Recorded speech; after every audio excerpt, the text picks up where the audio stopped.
pangyayari ng mga nilalang. May iba na sadyang ginawang matibay at matatag. Yung hindi sumusuko sa hamon ng buhay at gumagawa ng paraan.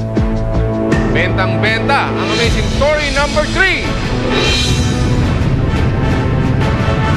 Made in China! Ang Karakoram ay umaabot hanggang Himalayas. Ang matatayog na kabundukan na ito ay bunga ng pagsasalpukan ng mga kontinente.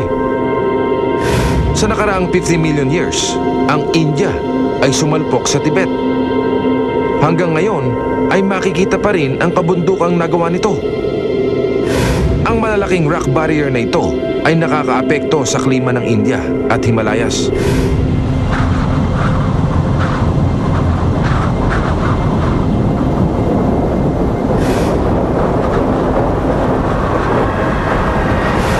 Sa matataas na altitude, ang monsoon rain ay nagiging snow.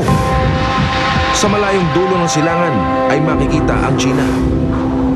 Isang hayop ang nakakaranas ng malamig na klima, ang giant panda.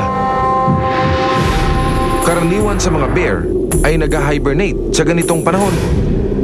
Pero dahil kulang sa pampataba ang kinakain niya na bamboo shoots, gising na gising siya. Kaya iba ang racket niya. Karamihan sa mga hayop ay bumababa kapag ganitong panahon. Pero ang panda ay naglalagi rito.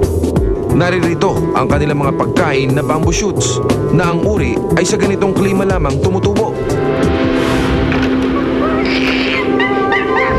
Ang golden snub-nosed monkey na katulad ng panda ay naninirahan lang din sa China. Ang makapal nilang balahibo ang kanilang panlaban sa lamig.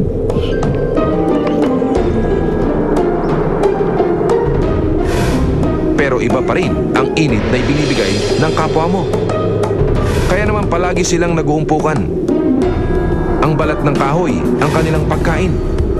At kung sakaling magsawa na sila, pwede silang bumaba sa mas mainit na lugar at saka na lang sila babalik dito kapag spring na. Ang superhero sa gitna ng snow. Sa pagbabalik na...